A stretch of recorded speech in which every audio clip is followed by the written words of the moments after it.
Hi everyone, I'm Mira Frisch. I teach cello at the University of North Carolina at Charlotte, and I'm here at D'Addario today to help you with some first finger patterns on your cello. We're going to start pizzicato and then eventually we'll add bow. So we're going to make our beautiful left hand position starting with 4, 3, 2, 1 on the side. And we're just going to review a finger pattern that we already learned in a previous video. We're going to play a descending, first 4 notes of a descending D major scale. And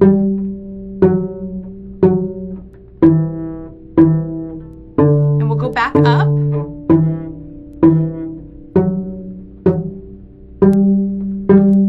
And in that exercise, we use the finger pattern 4, 3, 1, open, 1, 3, 4. So we're skipping second finger, but notice that when I play third finger, all my other fingers are down on the string. When I play fourth finger, all my fingers are down on the string. So I always play with a blocked hand position.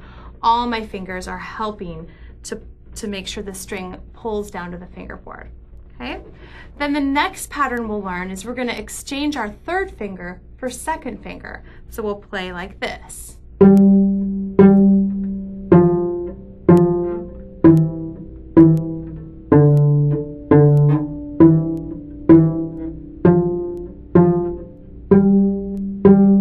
Okay, so that fingering was 4, 2, 1, open, 1, 2, 4.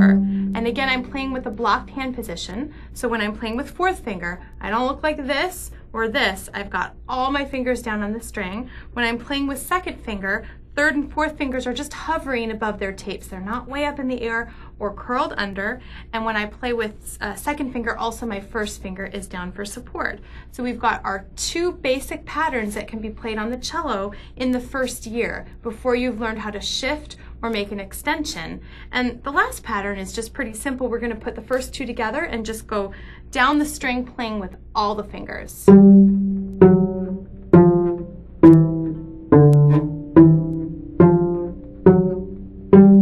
we can take any of these patterns and place them on any of our strings.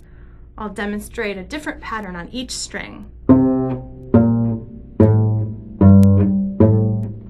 On my G string, C string, remember left elbow always comes forward to reach the C string, and my right elbow drops as I'm plucking on the C string.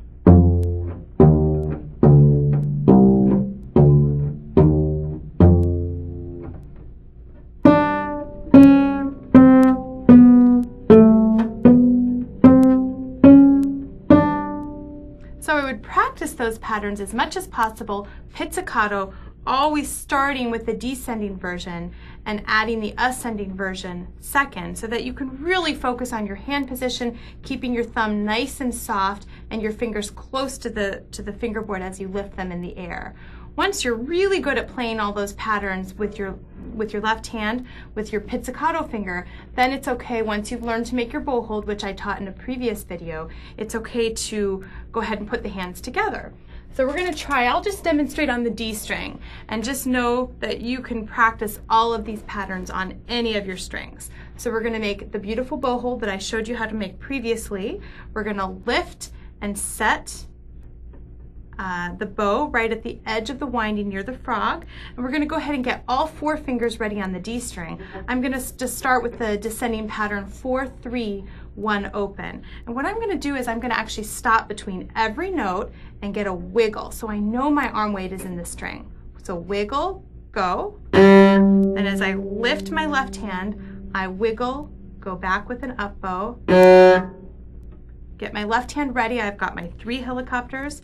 Wiggle, go, and all 4 fingers lifting, wiggle, go, and I can go back, always with a wiggle, wiggle,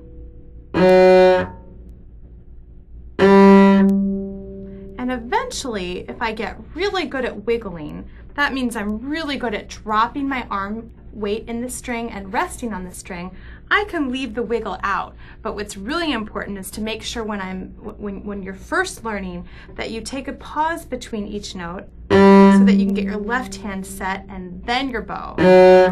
left hand, bow, left hand, bow, left hand, bow, left hand, bow, left hand, bow. The left hand should always move first. So we use the word finger, bow, go in that order to remember that the left hand should always move first. If I try to move both hands at the same time, I might mess up and have coordination problems. So it's so important for bow and left hand coordination that you always go finger, bow, bow, finger, bow, bow. And you can practice all those patterns on the different strings, starting with a wiggle, always starting with the descending version. When you get good at the descending version, you can actually start with an ascending pattern. Just make sure you set your fingers on the string in position first and lift before you start so that you know they're all ready to play. So I hope you found this video on first finger patterns and playing with your bow helpful, and I'll look forward to teaching you more advanced concepts in the next video.